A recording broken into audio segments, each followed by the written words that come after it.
Hello everybody, my name is The Strange Eli and welcome to another video. Logan, the third and potentially final movie in the Wolverine trilogy, has finally come out. By the time that I'm filming this, it is out, and by the time that you are seeing this, I will have seen the movie. So expect a review. Old Man Logan, which Logan is based on, is a very popular and fairly recent storyline from Marvel Comics. And it's so popular, in fact, that the current version of Wolverine, with the exception of X-23, is the older version of Wolverine from that universe. Now, the reason I bring that up is because there are some things in the movie Logan that will never be seen from Old Man Logan, the comic book story. Two really big things and two major things is the addition of, there's no blind Hawkeye in Logan, there's no Hulk family in Logan.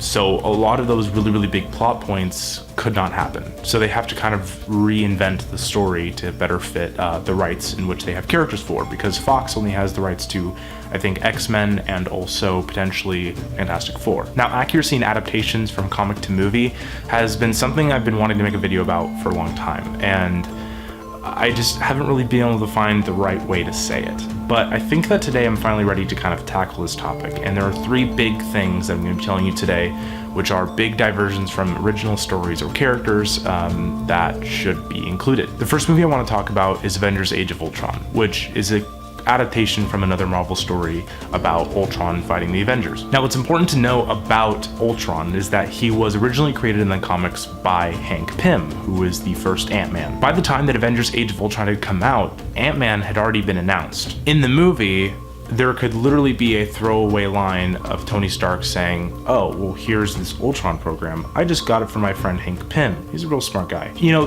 there's ways of introducing things from the story that exists in the comics into a movie very easily. You know, you don't have to cast anyone, you don't have to do anything, you literally just have to name drop Hank Pym, who is a character that exists within the Marvel Universe. And by having Tony Stark make Ultron, not only is he responsible for that and so many other things in the Marvel Cinematic Universe, including Spider-Man getting his suit for some reason, we have him also now being responsible for creating Ultron. The second movie I want to talk about is X-Men First Class, and I particularly love X-Men First Class, don't get me wrong, but while it's not inspired by any particular one X-Men story, it is inspired by that original X-Men team with the blue and yellow costumes. It takes place in the 60s, it has Magneto as the main villain. You know, there's things in there that kind of spell out that it's supposed to be that original 60s X-Men team. And when you have a soft reboot, you can do whatever you want. So why not just have an original X-Men story? Why not have Jean Grey and Cyclops and Beast and Iceman and Angel on a team together? Like, why not just do that? So, and while, you know, it doesn't necessarily matter because it's not based on any one particular story, it'd be extremely pleasing for me and many other X-Men fans to see that original team given some justice. And I'm not going to be a nerd saying like, oh, rage because they ignored something specific, but I do think that a lot of people, including myself and other nerds alike, would be really appreciative of just a straightforward 60s X-Men story. And you had the opportunity and you completely ignored it. I mean, you have Havoc in there, you have Banshee, you have these characters that were not introduced for a while.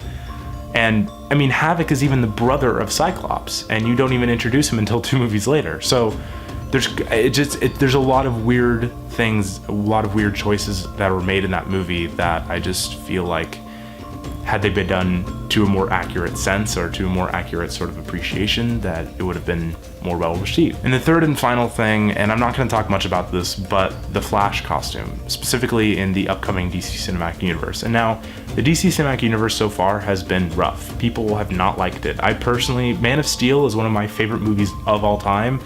Batman vs Superman is abysmal, and Suicide Squad is a fun action movie with no consequences.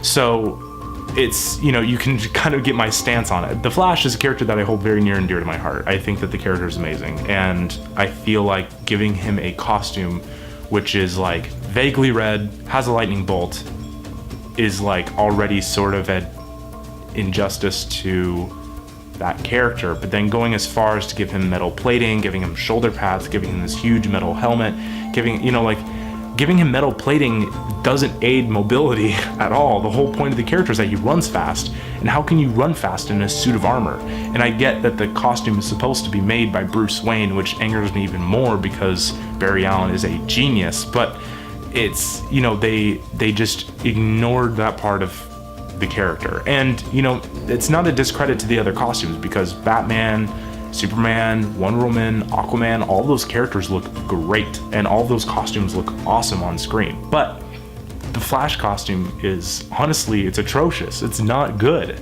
And I know there's a lot of people who really like that costume, and fine by them, but it's so incredibly inaccurate. And the fact that they gave him blue lightning in the trailer is, you know, it's fine by me personally, but I know a lot of people who would be upset about it, or would just be more happy if the lightning was yellow. Why not make your own characters? Why not create your own stories to tell? Why not just, you know, if we had a series of movies that were all original superheroes doing all original adventures, you don't think people would eat that up? You don't think that people would love that? Do you think it has to be those characters that have already existed? No.